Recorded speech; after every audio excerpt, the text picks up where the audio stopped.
Hola a todos, soy Rebeca Chávez del Departamento de Histología y Embriología y el día de hoy vamos a revisar algunos conceptos relacionados con el tejido adiposo. Les dejo mi correo electrónico por si al final de la clase tienen alguna pregunta, alguna duda, me pueden escribir y yo con gusto trataré de responderles a la brevedad para hablar acerca de esas preguntas que me hagan. Bien, bueno, el día de hoy vamos a tratar de cumplir los siguientes objetivos. Vamos a conocer cómo es la organización histológica del tejido adiposo, cómo son sus variedades y cuáles son las características que los identifican.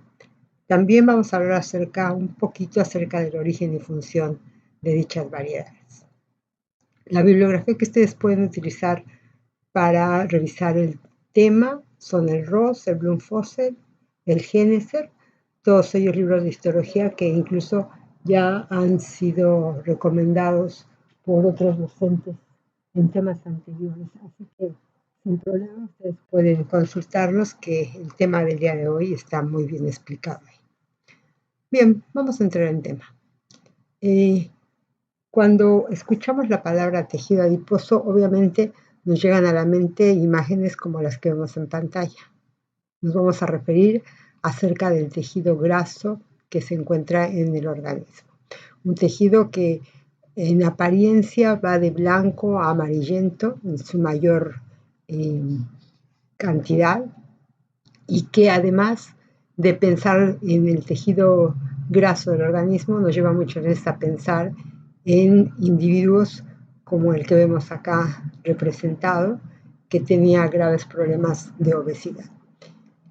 Este tejido fue considerado hace ya bastante tiempo atrás como un tejido que es aburrido, inerte y que solamente actuaba como un relleno que impedía que importantes órganos de nuestro cuerpo cambiaran de posición cuando nosotros nos movíamos. Es decir, se consideraba un tejido solamente de relleno, sin que tuviera ninguna función. Vamos a ver que este concepto ha variado obviamente a lo largo del tiempo y con el estudio que se realiza, y entonces vamos a tratar de reivindicar estas definiciones. ¿Ok? Bien. Para empezar, tendremos que decir que el tejido adiposo es un tejido que es una forma de tejido conjuntivo especializada. ¿Por qué decimos lo siguiente? Bueno, primero porque un tejido, como sabemos, es un grupo de células, un conjunto de células que están todas realizando una tarea específica. Segundo, es conjuntivo porque, como vimos con Rosana, primero que nada, durante la etapa embriológica va a derivar de la capa del mesodermo. Es conjuntivo además también porque cumple con las características de tener en su formación o en sus componentes tanto células como fibras, y se denomina además especializada porque sus células se encargan justamente del almacenamiento de lípidos en forma de triglicéridos. Entonces, es una forma de tejido conjuntivo especializada que se especializa justamente en el almacenamiento de lípidos. Este tejido, debido a esta especialización, realiza también funciones específicas, o está encargado de realizar funciones específicas. Primero, se considera que es el principal reservorio de energía del cuerpo, y al cumplir con estas características, entonces va a participar activamente de la homeostasis energética, del aislamiento térmico y de la generación de calor.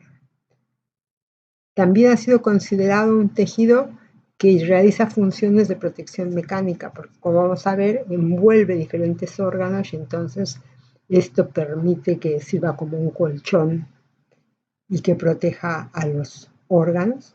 Y recientemente se habla de él como un órgano endocrino muy importante que regula el metabolismo sistémico.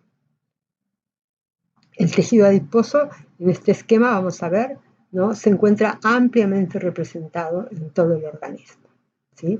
Casi no hay sitio en el que ustedes accedan que justamente no encuentren una muestra del tejido adiposo.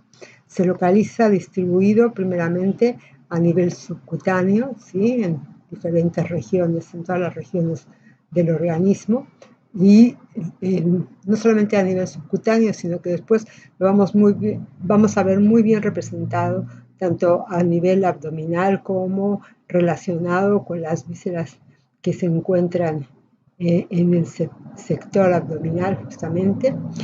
Vamos a ver que es importante cubriendo algunos órganos como son la parte del pericardio, lo vamos a encontrar también muy bien representado a nivel de los riñones y de las gónadas.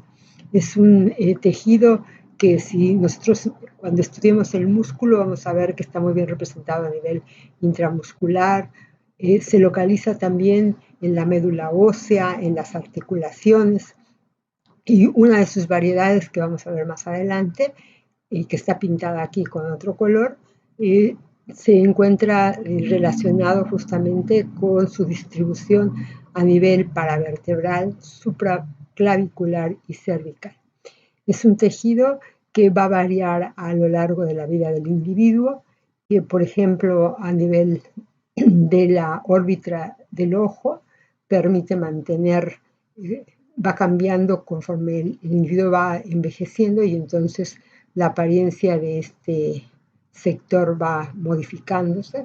Se encuentra también, vean ustedes, en las palmas de las manos, en la región plantar, y entonces los estudiosos han mostrado, vamos a ver, que dependiendo del lugar y de la cantidad del tejido adiposo que se observe dentro del cuerpo, vamos a tener diferentes funciones. Respecto a la distribución justamente de este tejido adiposo a nivel del hombre y de la mujer adultas, observen ustedes que si bien, como dijimos, es un tejido que se está distribuyendo sobre todo a nivel abdominal, a nivel de los glúteos y de la glándula mamaria, se ha visto que la distribución de este tejido no es semejante, sino que observa un patrón que se relaciona con algo que se denomina el dimorfismo sexual. ¿Qué significa esto? Bueno, cuando el hombre y la mujer llegan a la edad en que empieza a producir hormonas sexuales, el tejido adiposo responde y se distribuye de una manera diferencial. Esta manera diferencial en el hombre sigue un formato en forma de manzana. ¿Qué quiere decir esto? Que la grasa se deposita sobre todo en la parte superior del abdomen, y a esta forma de distribución se le conoce entonces como androide, porque está, como les digo, relacionada con la presencia de andrógenos, mientras que en la mujer, vean ustedes, la distribución sigue un formato en forma de pera. ¿Sí? ¿Por qué? Porque la distribución de la grasa se refiere principalmente a la parte de las caderas y a la parte de la glándula mamaria. A esta forma de distribución se le reconoce como ginoide. Entonces, la distribución de la grasa, como vemos, va a responder al ambiente endocrino en el cual se encuentre el individuo.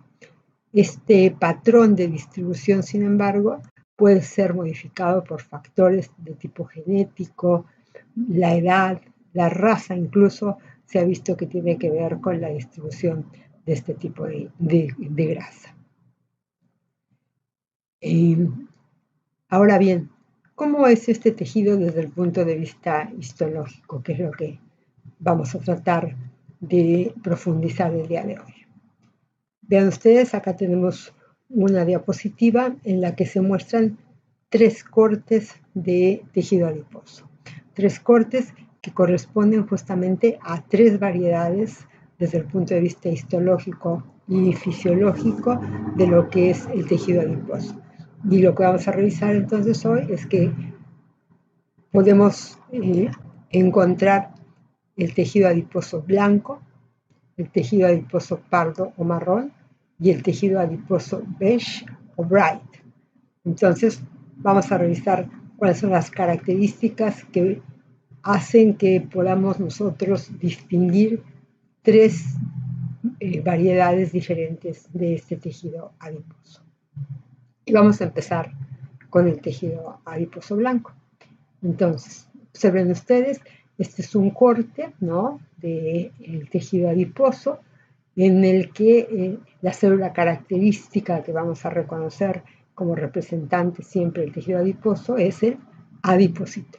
Y observamos entonces esta fotografía y lo primero que tenemos que decir es que el adipocito entonces es una célula que normalmente tiene un formato, una forma típica redondeada. Acá estamos viendo un corte, acuérdense ustedes, y que está representado justamente por todas estas imágenes que vemos acá de manera redondeada, algunas poligonales, que se encuentran distribuidas de una manera empaquetada, continuas una con la otra, y que se caracterizan en esta imagen por justamente presentar un sector central que aparentemente en este corte se encuentra vacío, rodeado entonces por esta delgada membrana. Vean ustedes que también podemos decir en este corte que estos adipocitos se encuentran rodeados de manera variable por tejido conjuntivo en este caso, y que podemos observar que se encuentran bien vascularizados, que reciben aporte sanguíneo.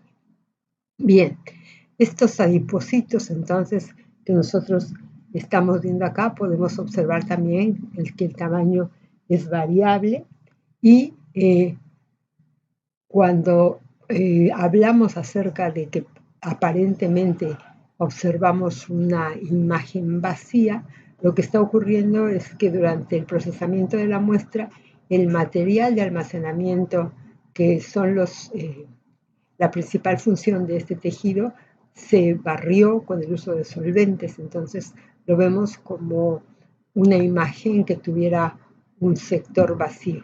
Pero realmente cuando utilizamos otro tipo de fijadores que mantienen el contenido de la célula, vamos a ver esta imagen. Observen ustedes que se trata entonces de células, como dijimos, redondeadas, en la que observamos ocupando en el citoplasma una gran mancha oscura que va a corresponder a su producto no a su producto, sino al almacenamiento justamente de triglicéridos, rodeados entonces por una delgada membrana de citoplasma que se sitúa alrededor de toda esta gota lipídica. Observen acá ustedes, ¿no?, otra imagen en la que también se observa la presencia de ese contenido en el citoplasma y rodeado, como dijimos, por una delgada membrana de citoplasma. Si utilizamos un corte con una mayor perspectiva visual, observamos entonces nuevamente que estos adipocitos se encuentran entonces muy bien empaquetados, como dijimos, que corresponden a una forma redondeada, que acá siguen teniendo ese aspecto de estructuras vacías rodeadas por membrana.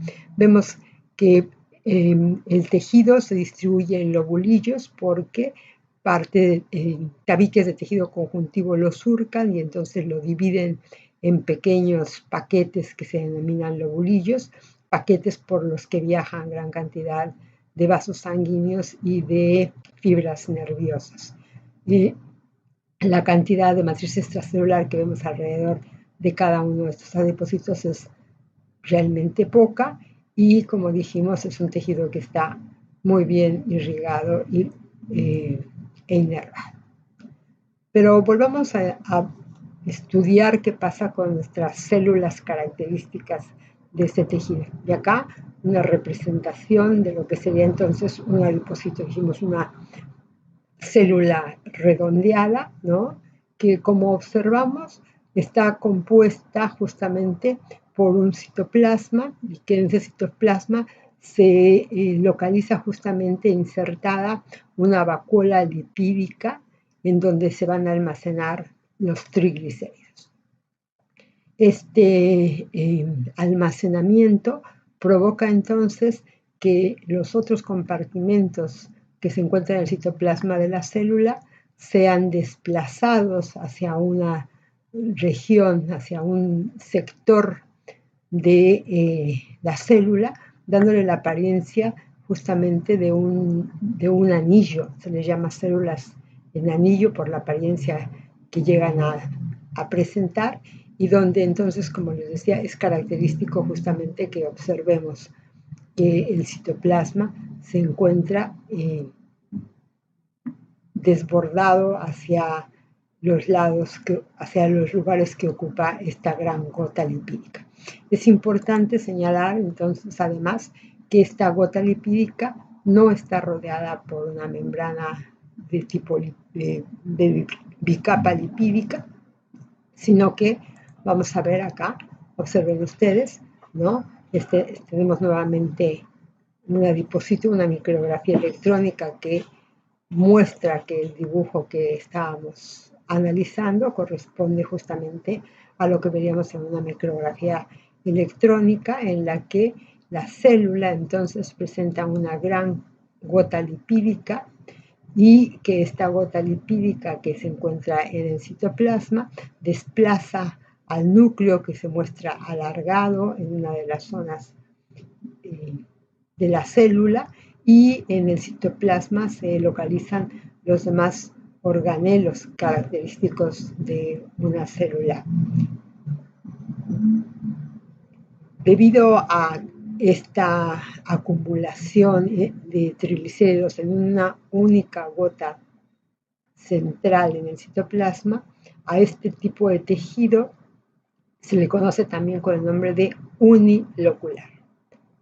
Si nosotros volvemos a revisar, pero ahora con mayor detenimiento, cómo es el citoplasma de esta célula, observen ustedes acá, ¿no? En el recuadro tenemos una ampliación a mano derecha, y vamos a ver entonces, acá tendríamos la gran gota de lípido, y vean ustedes realmente cómo todos los organelos de la célula están desplazados, ¿sí?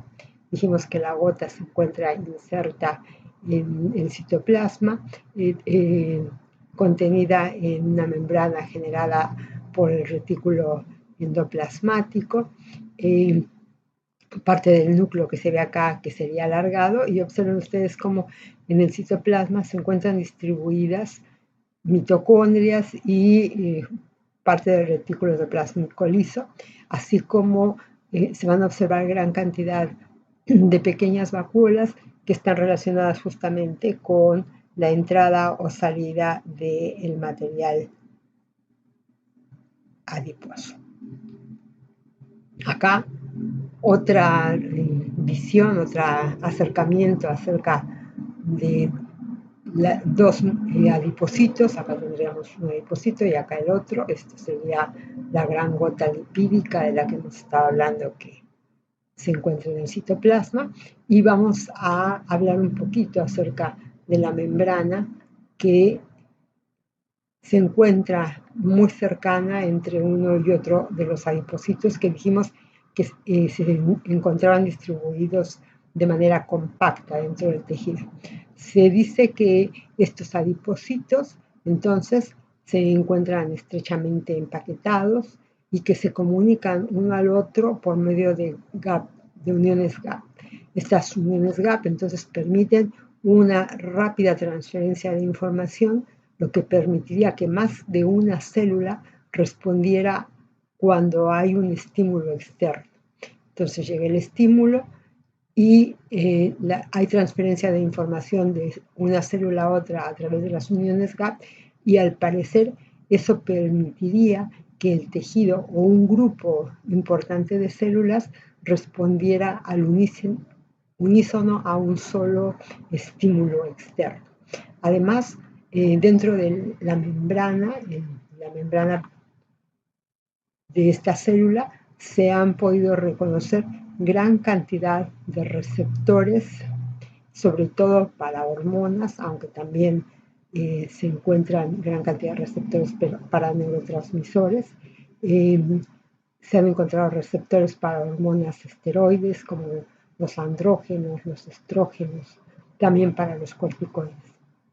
Entonces, es una célula que va a traducir muchas señales que vienen del exterior para su funcionamiento.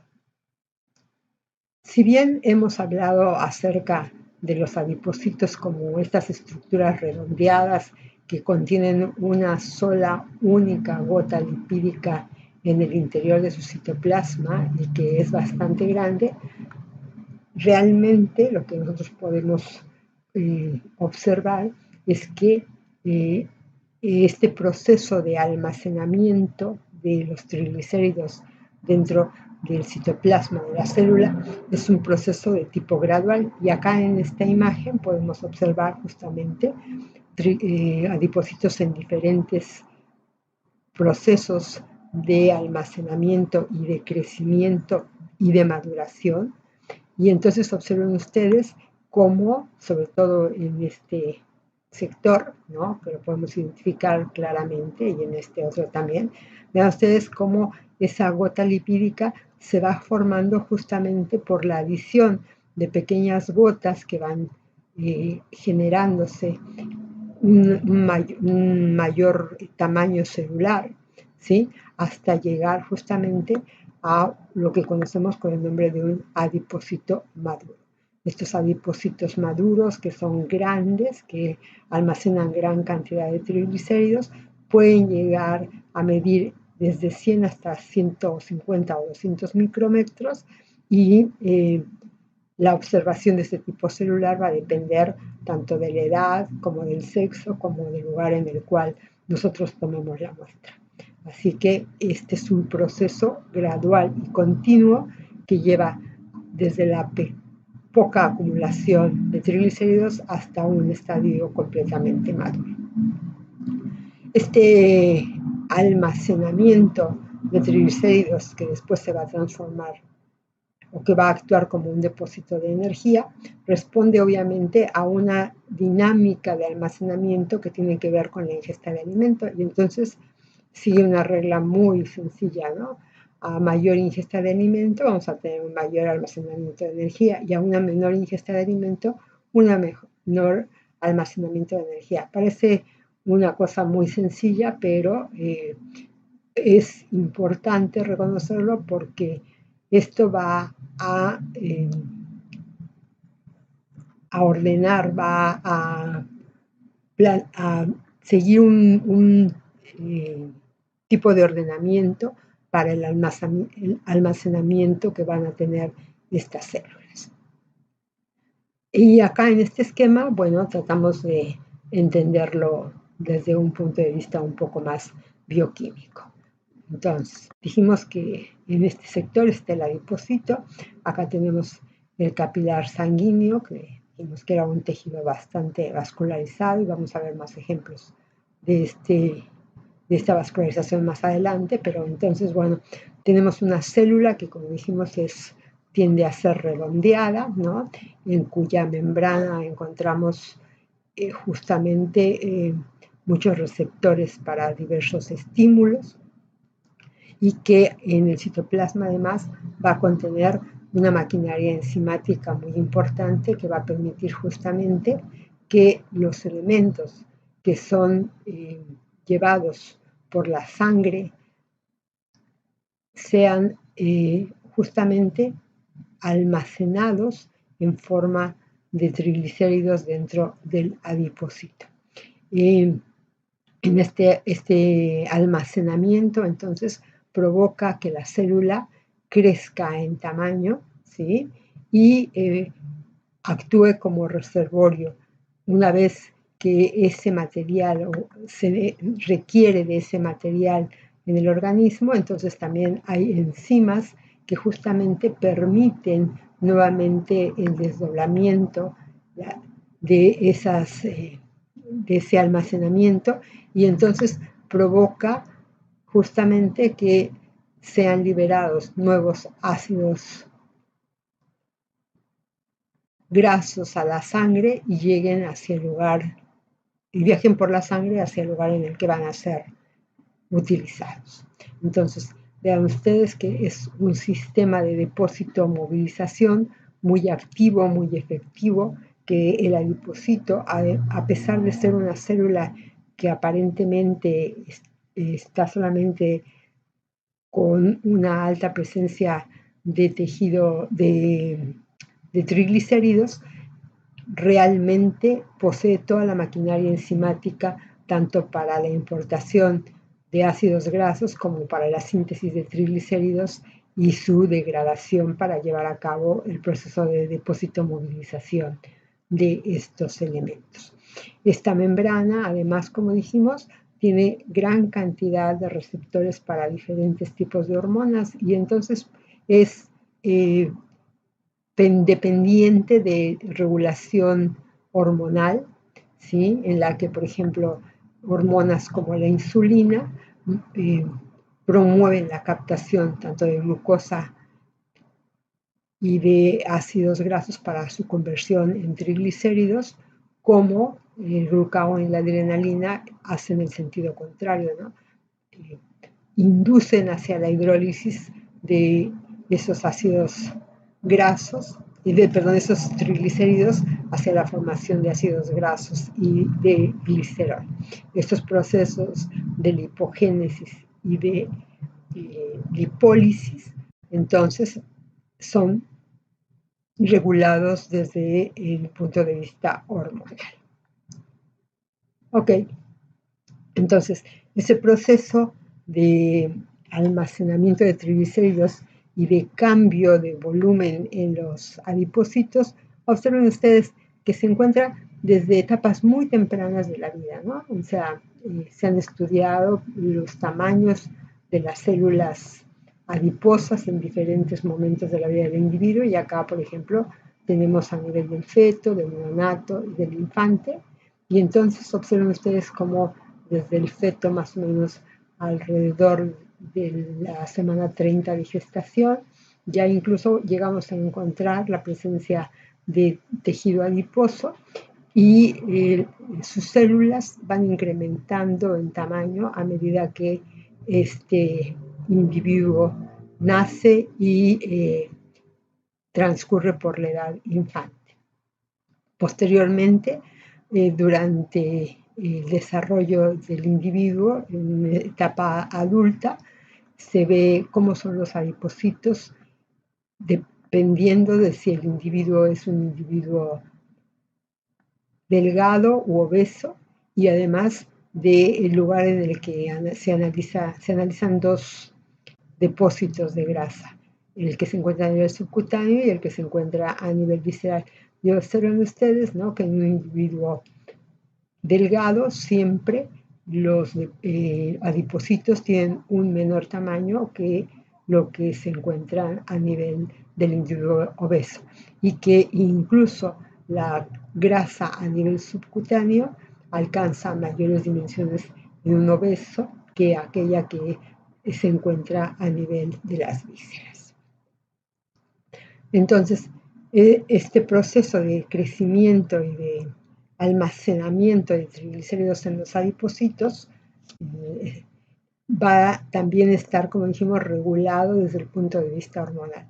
Y no solamente desde el punto de vista de hormonas sexuales, como hemos visto, o como hormonas referidas a la parte digestiva, sino que se ha registrado realmente que existe una relación desde niveles superiores encefálicos en donde se encuentran sectores, se encuentran áreas que están definidas para la saciedad, para la sed, para diferentes tipos de regulaciones del comportamiento del organismo, y entonces observen ustedes cómo señales derivadas de estos centros cefálicos superiores van a actuar justamente sobre el tejido adiposo, ¿no?, sobre el propio tejido adiposo, pero además también sobre diferentes órganos de la economía que a su vez van a inducir señales que van a actuar justamente sobre el tejido adiposo. Y entonces se habla de un eje céfalo entero por entérico de la parte digestiva y adiposo que permite justamente la regulación del apetito, el hambre, la saciedad y la homeostasis energética. Ok, volvamos a nuestro tejido. Entonces, fíjense que estuvimos hablando de células, ¿no?, que tienen esta forma esférica, que ya vimos que se debe básicamente al almacenamiento de triglicéridos, que puede aumentar o disminuir de tamaño dependiendo de las condiciones de alimentación y hormonales también, genéticas. Y como vemos acá, estas células no se encuentran aisladas, sino que dijimos que se encuentran empaquetadas de manera compacta, pero además, vean ustedes, están rodeadas por gran cantidad de fibras que se denominan de dos tipos. Pueden ser fibras colágenas o fibras de tipo reticular. También vieron las fibras, así que nos vamos a detener tratando de ver cuáles son las diferencias entre ellas, pero bueno, son fibras colágenas o fibras de tipo reticular. Acá, con mayor aumento, podemos ver que realmente podemos observar que es un tejido que se encuentra muy bien irrigado y además muy bien vascularizado.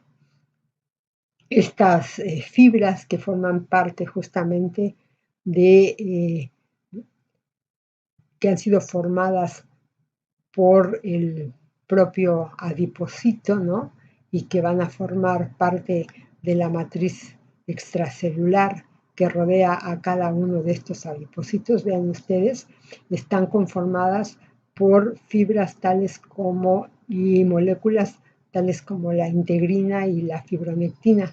La fibronectina se encuentra sobre todo en adipocitos de tipo más joven porque después es cambiada por laminina. Lo importante de esta matriz extracelular que se encuentra rodeando a cada uno de estos adipocitos es que justamente va a responder junto con los procesos de crecimiento y de disminución de tamaño del adipocito. Entonces, es una célula que vemos que no siempre tiene el mismo tamaño, que puede cambiar rápidamente las condiciones y entonces hacer o que salgan o que se almacenen mayor cantidad de triglicéridos, y la matriz extracelular que la está acompañando entonces sufre diferentes procesos de diferenciación y de movimiento del citoesqueleto a nivel del adipocito, que justamente va a acompañar a esos cambios bruscos que tiene, bruscos o no, que puede llegar a tener el adipocito, y que entonces está ejerciendo un papel muy importante en el mantenimiento de la forma, el tamaño de este adipocito, porque en determinado momento podríamos pensar que al ser fibras van a impedir o van a focalizar su acción sobre el propio adipocito. Vean ustedes entonces acá, ¿no? Nuevamente nos referimos a estas células que dijimos redondeadas. Acá las observamos entonces justamente que están rodeadas por gran cantidad de matriz extracelular en donde distinguimos este tipo de fibras, y en el corte nuevamente lo observamos de esta manera, ¿no? Como estructuras poligonales, algunas veces redondeadas, que dijimos que están con una buena irrigación. Y además de encontrar dentro del tejido a los adipocitos, vamos a ver que existe también la presencia de otras células, ¿no?, que se ha hecho el estudio acerca de estas células que se encuentran justamente en el estroma de este tejido, y observen ustedes en este esquema, pues, como podemos ejemplificar, son muy variadas. Son todas células del tejido conjuntivo que se encuentran entonces asociadas a los adipocitos y que pueden ser del tipo de los fibroblastos, pueden tratarse de células inmunes, de macrófagos, pueden ser eosinófilos, pueden ser neutrófilos, mastocitos, o sea, hay diferentes tipos celulares que acompañan a los adipocitos, e incluso células de tipo progenitor que van a dar origen a los propios adipocitos, o células en un estadio poco maduro y que se denominan como preadipocitos. Bien, En el siguiente esquema vamos a ver, ¿no?, la complejidad incluso de la distribución de estos tipos celulares y que realmente, ¿no?, forman un tejido muy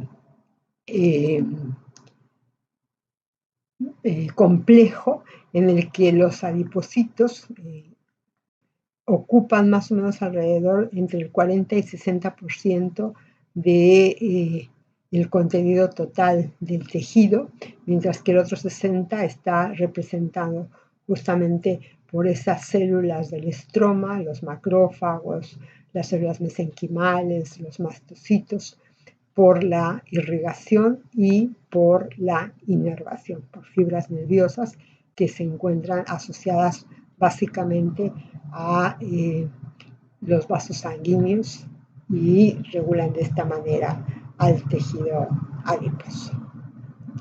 Bien, los vasos además que se encuentran en estrecha relación con las células adiposas son capilares de tipo continuo, que como vemos en este esquema, ¿no?, surcan las diferentes células o se encuentran asociadas directamente con los diferentes tipos celulares que componen el tejido adiposo.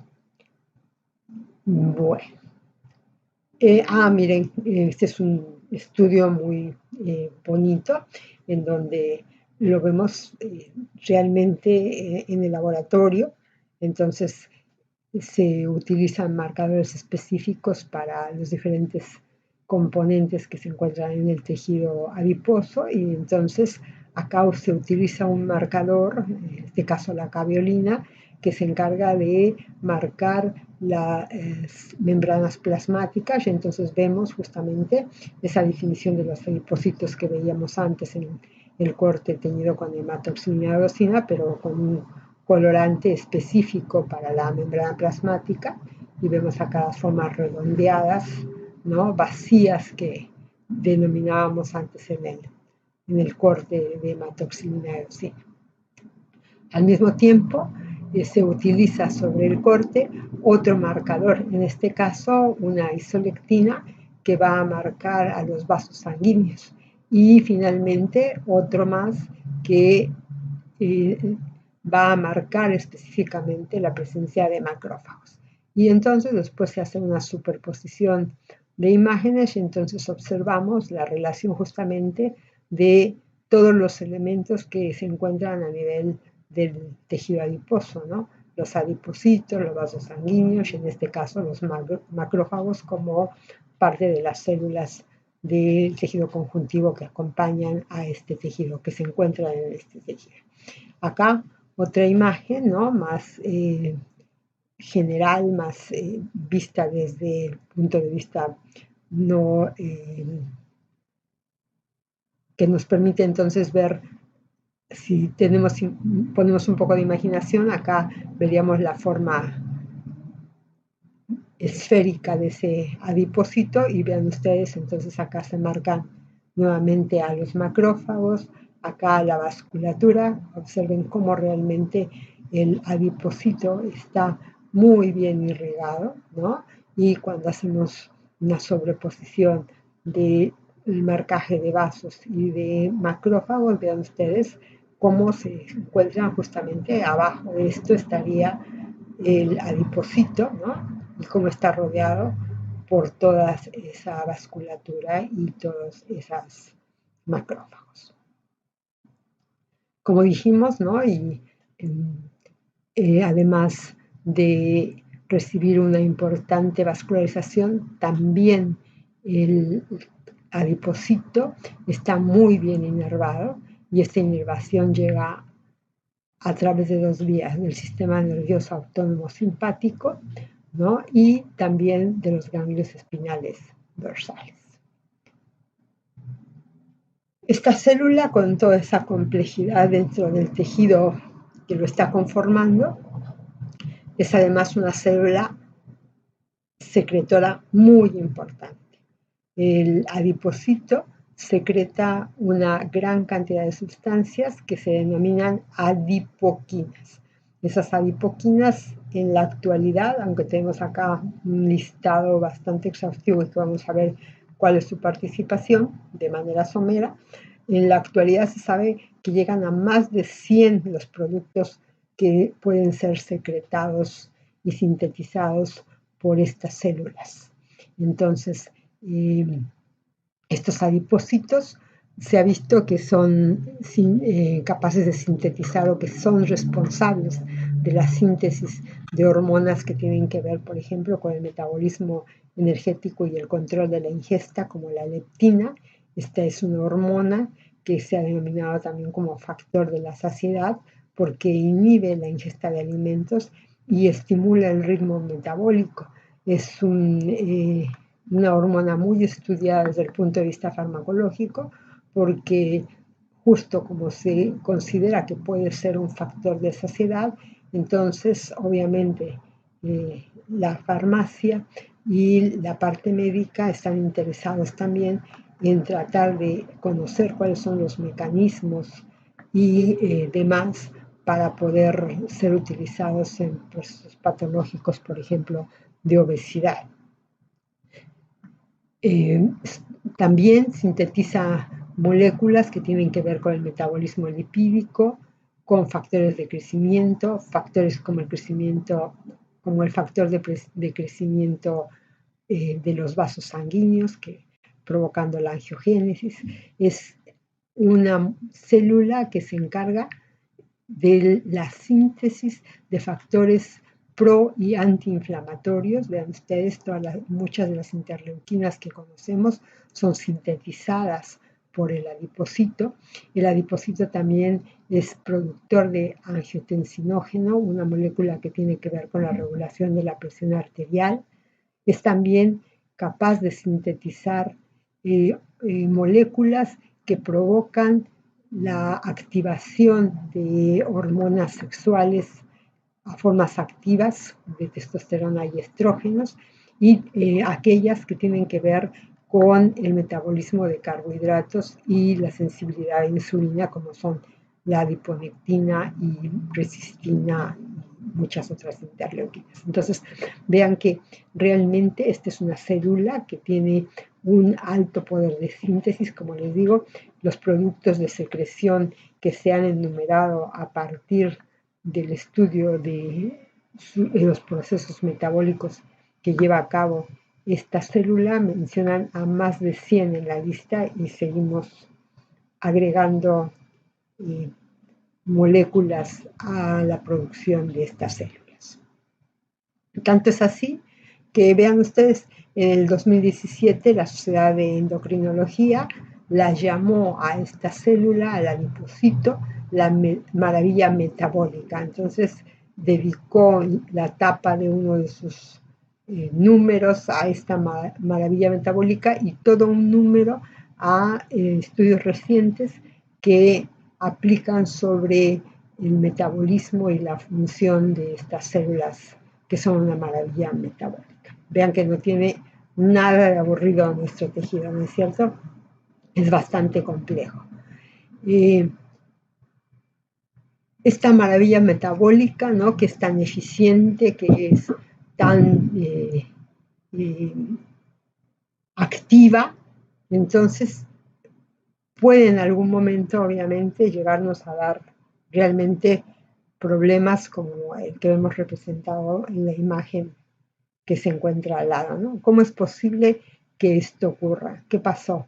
Es que el individuo no paró de comer, es que el sistema de saciedad que habíamos visto que estaba controlado por los centros reguladores no funcionaba. ¿Cómo se da este almacenamiento masivo de triglicéridos en la célula? Entonces vean acá, hay un estudio que muestra qué es lo que ocurre a nivel de un individuo delgado que va modificando su fenotipo hacia un individuo obeso. Entonces, en la parte de abajo de esta representación encontramos a los adipocitos.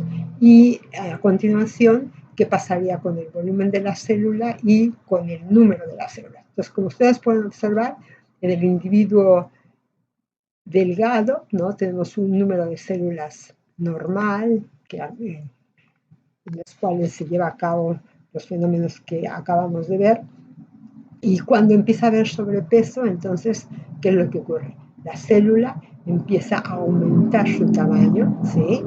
Aumenta su tamaño hasta una capacidad definida, y a partir de ese momento, vean ustedes la curva que nos muestra el número de células que se ha mantenido más o menos estable, entonces se empieza a disparar, y además de que tenemos entonces una célula ya con un volumen bastante importante, empezamos a ver una duplicación del número de células. De tal manera entonces que tenemos dos tipos de crecimiento durante el proceso que va de ser un individuo delgado a ser un individuo severamente obeso, en el que se presenta, por un lado, que hay un aumento del tamaño de células, es decir, hay una hipertrofia celular acompañado posteriormente por un aumento del número de células, lo que se conoce con el nombre de hiperplasia.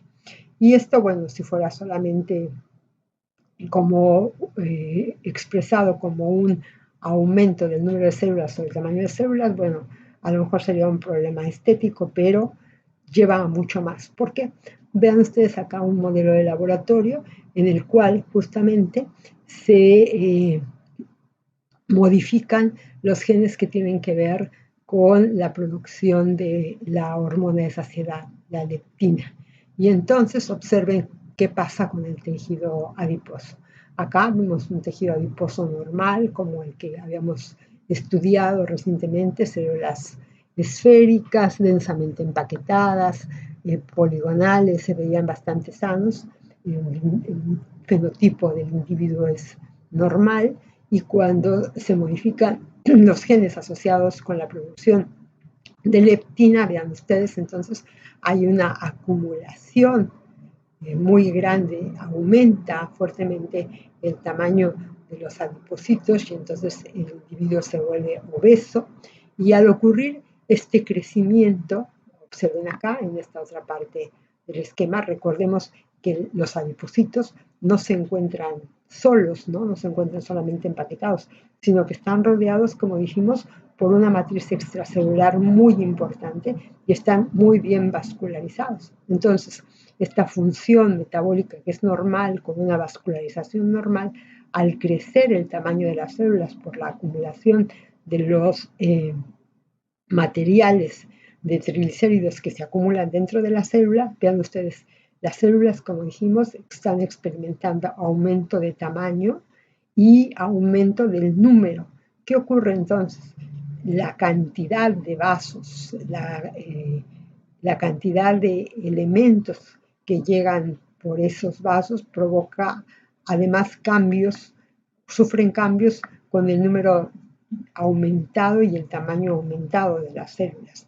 Y entonces la secreción que llevan a cabo estas células obviamente se modifica, y entonces la cantidad de adipoquinas que se sintetizan también aumenta, y al aumentar estas adipoquinas también se modifica los otros tipos celulares que acompañan a estas células, y en este caso estamos hablando exclusivamente de los macrófagos, aunque más de un tipo celular se modifica, y entonces este aumento del número de células continúa, hay una disfunción metabólica, hay una hipoxia severa, los adipocitos empiezan a morir, hay una secreción de adipoquinas incrementada, y por lo tanto la cantidad de moléculas inflamatorias que se producen también es mayor.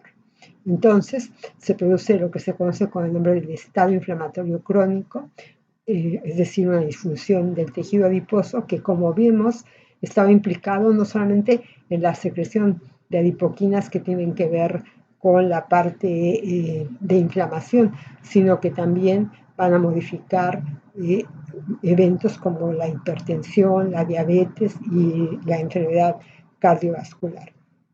Entonces, obviamente, el aumento del número y tamaño de las células adiposas no es solamente un problema de tipo estético, sino que realmente es un problema de tipo médico. Si hacemos un resumen de lo que hemos visto hasta ahora, desde el punto de vista histológico, podemos hablar entonces de que el tejido adiposo blanco o unilocular es un tejido que tiene esta apariencia que vemos acá al costado, que es un tejido que está muy vascularizado, muy inervado, que sus células características, los adipocitos, presentan una estructura en forma de anillo por la disposición en la que podemos observar el núcleo y los organelos que forman parte de esa célula, que tiene una gota lipídica que no está rodeada por una bicapa lipídica y que está asociada a diversas presencias de células del tejido conjuntivo, sobre todo las de tipo inmune. Entonces vean que no es un tejido aburrido. Y seguimos, ¿no? Porque dijimos que había 3 variedades. La siguiente de ellas que vamos a reconocer es el tejido adiposo pardo que vemos en esta diapositiva y que también dijimos que recibe el nombre de tejido adiposo marrón. Este tejido adiposo marrón, como lo vemos entonces, primero vamos a hablar acerca de su distribución. Ya habíamos visto algo acerca de este tejido en alguna de las diapositivas iniciales y acá ejemplificamos su distribución y veamos que a nivel, por ejemplo, de un animal de laboratorio y del humano, es obviamente bastante semejante, ¿no? No dejamos de ser animales. Y entonces observen que los depósitos correspondientes a este tipo de tejido se localizan principalmente a nivel inguinal, a nivel perirrenal, se encuentra bien representado a nivel axilar, interescapular y también alrededor de los riñones.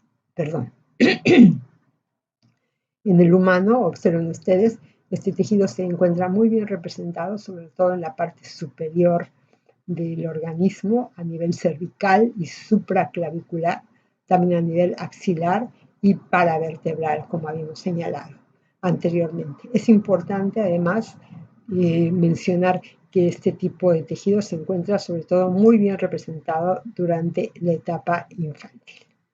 Este tipo de tejido, vean ustedes, desde el punto de vista histológico, se observa en este formato. Observamos que son células, primero que nada, que al parecer son células más pequeñas, vamos a verlo con mayor detenimiento en otras diapositivas más adelante, pero lo que podemos ver primero que nada, que son células que contienen una multiplicidad de gotas lipídicas, ¿no? No se trata de una sola gota lipídica, sino que realmente se ven gotas lipídicas en mayor número y en menor tamaño. Es un tejido que también, vean ustedes, está surcado por algunos tabiques de tejido conjuntivo, está muy bien vascularizado, se encuentra una mayor vascularización incluso que en el tejido adiposo blanco, también está muy bien inervado, las fibras que lo están inervando son de tipo amielínico, y está participando, es ese tejido que está participando sobre todo en procesos de termogénesis. Entonces vean ustedes acá en esta nueva diapositiva, vemos una imagen con mayor acercamiento del tejido y podemos ver realmente que las células, los adipocitos que lo forman, son células más pequeñas que las que observábamos en el tejido adiposo blanco. Como dijimos, tienen múltiples gotas de triglicéridos en su citoplasma y se le denomina de tipo multilocular. ¿Por qué? Porque tiene justamente este gran número de gotas lipídicas en el citoplasma. Además, es un tejido que, vean ustedes, ¿no? Está ricamente inervado. Acá vemos un marcador específico para fibras nerviosas y entonces observamos cómo la densidad de inervación es muy importante para este tipo de tejido. y se caracteriza además en el citoplasma por contener gran cantidad de mitocondrias que además tienen una estructura de cisterna en su interior muy característica de este tipo de tejido. Observen ustedes acá a un mayor aumento de estas mitocondrias. Estos anaqueles se encuentran bien distribuidos en todo el citoplasma de la mitocondria y además se caracterizan justamente por la presencia de presentar una proteína específica que se denomina con el nombre de UCP1, una proteína desacopladora de membrana que desacopla la fosforilación oxidativa y entonces lo que produce justamente es que en el proceso de formación de ATP, esta proteína permite el regreso de los iones hidrógeno a la matriz mitocondrial y entonces la energía se produce, disipa en forma de calor en lugar de seguir el proceso de formación de ATP, lo que permite entonces es que haya una disipación de energía que ocurre a nivel de la membrana mitocondrial interna. Esto se observa, ¿no? en un estudio, además, en donde vean qué ocurre en condiciones normales. Un individuo que se encuentra en condiciones normales de temperatura, acá utilizando una tomografía de emisión de positrones, vemos que ayuda a marcar el tejido adiposo pardo. No vemos una representación exhaustiva del tejido, sino apenas si lo alcanzamos a ver. Y si el individuo es puesto en frío, en una temperatura fría, entonces el tejido adiposo pardo se sobreexpresa y entonces lo vemos representado acá, ¿no? En los sitios en los que habíamos hablado que se encontraba este tipo de tejido. Entonces, lo que significa es que este tejido, obviamente, lo que está posibilitando es que haya una transformación, una disposición de los lípidos para la conversión hacia calor y la adaptación a las bajas temperaturas. Como dijimos, en ese tejido se encuentran estas mitocondrias con este formato característico y el mecanismo que se ha postulado para que se lleve a cabo este desacople en la producción de ATP y que se produzca calor, tiene que ver justamente con la regulación de tipo nerviosa. Vean ustedes, entonces, tenemos de este lado de la figura un individuo que se encuentra en una habitación con una temperatura normal y entonces las señales que manda el sistema nervioso hacia el tejido adiposo son de tipo, dijéramos, normal. La liberación por la terminación noradrenérgica es normal y va a actuar entonces sobre el tejido adiposo, ¿no? La señalización es adecuada, dijéramos, no hay cambios fuertes y entonces se mantiene un calor moderado dentro del organismo. Sin embargo, si al individuo se le pone en una habitación en donde la temperatura se baje mucho, ¿qué es lo que está ocurriendo? El tejido adiposo pardo está recibiendo entonces otro tipo de señalización. Al recibir este tipo de señalización de que hay una baja temperatura en el exterior, va a activar justamente a esas terminales nerviosas que van a liberar mayor cantidad de neurotransmisor que van a impactar justamente sobre diversos receptores a nivel de la membrana plasmática del adipocito y van a interactuar con las mitocondrias que se encuentran conteniendo esa proteína desacoplante y al aumentar su metabolismo, entonces incrementa justamente la producción de calor. acá, ¿no? Una representación de lo que ocurre con el tejido, no se alcanza a ver muy bien, pero se hacen experimentos en el laboratorio en donde se muestra cómo el tejido adiposo marrón o pardo aumenta justamente su densidad de su activación frente ya sea a la exposición al frío o frente a agonistas de tipo beta adrenérgico. Entonces, la modulación de la acción que tiene que ver con la regulación del tejido adiposo y la generación de calor está promovida a través de la activación de terminales simpáticas noradrenérgicas. Este tejido, además, su distribución disminuye con la edad, de tal manera que, por ejemplo, la cantidad de calor que puede generar un individuo va disminuyendo a lo largo de la edad. Y esto es importante, ¿no? Porque a medida que la gente se aproxima a edades más envejecidas, la cantidad de calor que puede generar, que puede termorregular, es menor.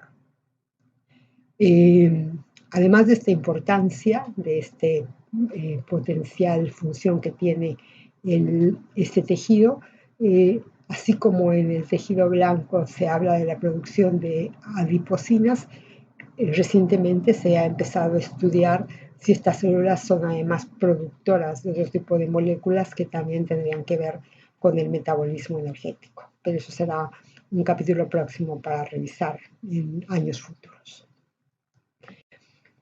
Un mecanismo muy importante que se ha visto es que, por ejemplo, este tejido adiposo pardo o marrón, vean ustedes, se puede modificar el porcentaje de tejido que se encuentra en el organismo, por ejemplo, en modelos experimentales, en donde se provoca un estrés inflamatorio con estimulación adrenérgica crónica. Y entonces vean qué pasa sobre el tejido. Por ejemplo, acá tenemos un adipocito correspondiente al tejido adiposo blanco, que si es sometido a este estrés de tipo inflamatorio y crónico, ¿qué es lo que ocurre?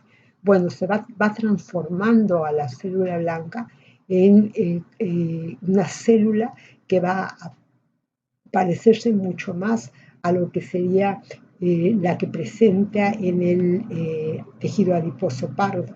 Es decir, la gran gota lipídica no empieza a ser tan grande, sino que se empieza a ver como fraccionada, y además la capacidad termogénica de este tejido aumenta. Entonces, se habla de que puede existir, a pesar de que ya hay una especificación genética para la formación de un determinado tipo de tejido, ya sea adiposo blanco o marrón, este se puede modificar por factores tales como el estrés inflamatorio. Bien, entonces vean ustedes, ¿cuáles son las características que tenemos que recordar de ese tejido adiposo pardo? Bueno, primero, que tenemos una buena representatividad del tejido durante la etapa neonata e infantil, ¿no? Que sus adipocitos son más pequeños que el blanco, que son multiloculares, que también son esféricos, que son más pequeños que lo que observamos en el blanco, que poseen gran cantidad de mitocondrias, que estas mitocondrias se caracterizan por la presencia de la proteína UCP1, que está asociada a la producción de calor, a la termogénesis, y que responde vivamente al estrés ambiental frío. Es un tejido que se especializa en eso y que además disminuye durante la edad adulta. Bien, y nos queda ahora el tercer tipo, la tercera variedad de tejido adiposo. Esta variedad de tejido adiposo, como dijimos, corresponde al nombre de adipocitos beige o bright. Esta variedad tiene muy poco tiempo de haberse empezado a estudiar realmente. Se conoce poco, aunque existen cada vez más evidencias de que realmente está presente como parte del tejido adiposo blanco, que se encuentra intercalado entre el tejido adiposo blanco, que su forma también corresponde a la de un adipocito, que serían células de tipo esférico, de un tamaño variable. Lo que se caracteriza es que vean ustedes que son mitocondrias que son muy responsivas, poseen mitocondrias que son muy responsivas y que también están relacionadas con el proceso de termogénesis. Otra cosa que podemos decir que es un tejido que también está altamente vascularizado, pero que su incremento en número, por ejemplo, de células o de tamaño de las células no tiene que ver con el proceso de obesidad. Y la otra cosa que podemos decir es que su localización también se han visto a nivel de la ingle, del cuello y otras locaciones que no están todavía tan bien definidas. Bueno, vean ustedes entonces que este tejido del que empezamos a hablar con sus variedades, ¿no? El tejido adiposo blanco, el tejido adiposo marrón, unilocular o multilocular, realmente es un tejido muy importante, no es un tejido para nada aburrido, podemos aprender todavía muchas cosas de ese tejido, ¿sí? Bien. Como dijimos, está caracterizado el blanco por la presencia de estos adipocitos que son de tipo unilocular, en los que la gota de lípidos, la gota citoplasmática de lípidos ocupa gran parte de la célula, ¿no?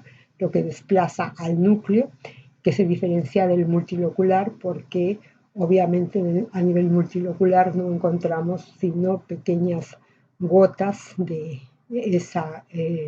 ese contenido de triglicéridos dispersos en el citoplasma, que presentan una mayor cantidad de mitocondrias y que además presenta la presencia de la proteína desacoplante en estas mitocondrias.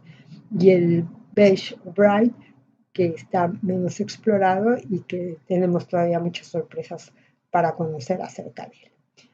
Estos tejidos, ¿no?, que hemos visto que son bastante diferentes, que tienen características y funciones diferenciables dentro del organismo, proceden a partir de un mismo precursor embriológico. Se ha visto que existen células madre de tipo mesenquimal, ¿no?, a partir de las cuales, dependiendo de su lugar de localización, unas que se denominan miogénicas y que responden a este factor de estimulación, este factor de diferenciación, se pueden diferenciar a lipoblastos y estos lipoblastos después se transformarían en adipocitos de tipo multilocular, aquellos que están relacionados con el proceso de termogénesis. Observen que esta diferenciación ocurre durante la etapa fetal, ¿no? Y ya para la etapa fetal tardía y postnatal temprana ocurre totalmente su diferenciación. A partir de estas mismas células madre de tipo mesenquimal, pero aquellas que se encuentran básicamente a nivel perivascular, alrededor de los vasos, y a través de otro factor de transcripción como el PPAR, entonces estas células se diferencian, pero ahora pasan por otras fases de diferenciación y se diferencian también a partir de lipoblastos, ¿no?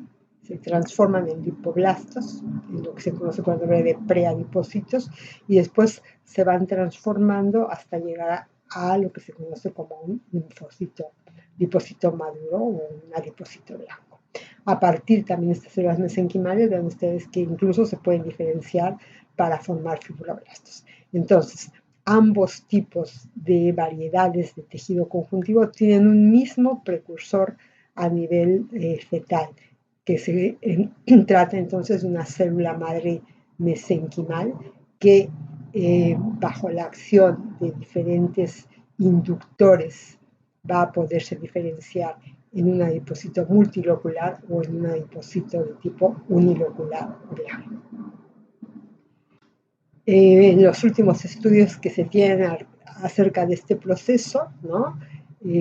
Se ha visto que incluso esas células madre precursoras no son semejantes en todos los sitios en los que ellos se localizan, de tal manera que el proceso de adipogénesis y formación de adipocitos, ya sea blancos, marrones o beige, va a depender de qué tipo de precursor y además de los factores a los que se hayan asociados en el medio ambiente en el que se estén desarrollando esas células precursoras. Es decir, que el proceso es mucho más complejo de lo que nosotros pensamos hasta este momento.